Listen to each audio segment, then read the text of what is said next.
Donc tu veux guérir de l'anxiété et de la dépression. Mais pose-toi la question, et si c'était pas ton anxiété ou ta dépression qui te guérissait toi?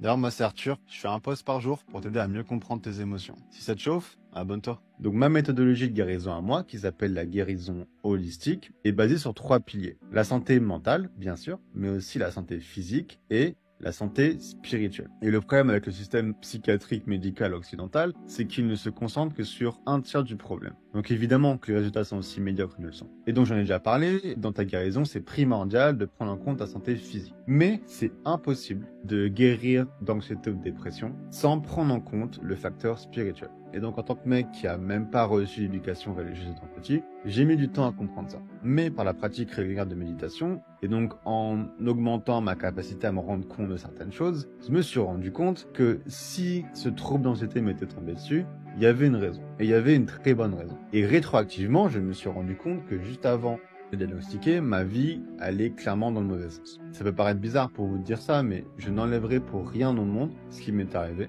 Parce que si mon corps n'avait pas sonné la sonnette d'alarme, ma vie de maintenant là serait franchement naze. Et à chaque fois que je discute avec vous dans les commentaires ou en DM, je me rends compte assez rapidement quand on va un peu en profondeur qu'il y a une raison pour laquelle vous vous retrouvez dans ces situations. Et ça, c'est un truc que les gens ont fini par accepter, mais en prenant du recul, on se rend compte qu'on vit dans un monde où les gens se lèvent à une heure où ils n'ont pas envie de se lever, pour aller faire un taf qu'ils n'ont pas forcément envie de faire, jusqu'à une heure qu'ils n'ont pas forcément décidé, qui leur prend un niveau d'énergie qu'ils n'ont pas forcément décidé non plus. Tout ça pour vivre une vie qu'ils n'ont pas forcément décidé. Il y en a plein qui sont 100% satisfaits par cette vie-là, mais c'est loin d'être le cas pour tout le monde. Et donc, pose-toi cette question, est-ce que tu vis ou est-ce que tu complètes une to-do list? Et cette to-do list, c'est même pas la tienne. Donc évidemment que ton corps, il pète un câble. Et ton corps, il va dire, mais meuf, jusqu'à preuve du contraire, on n'a qu'une vie.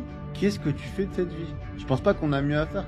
Donc là, je prends l'exemple du taf, mais ça peut être plein d'autres trucs. Ça peut être ta condition physique, ça peut être tes relations, ça peut être la personne avec qui tu es en ce moment. Le monde est tellement plein d'opportunités, d'endroits à vivre, de choses à faire, que pour moi, c'est complètement normal. Et si on te force de faire une chose jusqu'à la fin de tes jours, ton corps il est en mode non, c'est pas possible. Et la clé du bonheur, on la connaît, hein. C'est pas un secret. On sait très bien que les gens heureux, c'est parce qu'ils ont un but dans leur vie bien précis. Et un but dans sa vie, on le trouve comment? Par les obstacles qu'on rencontre dans notre vie. Il faut que tu retournes le problème. Arrête de considérer l'anxiété et la dépression comme une maladie et considère ça comme une alarme.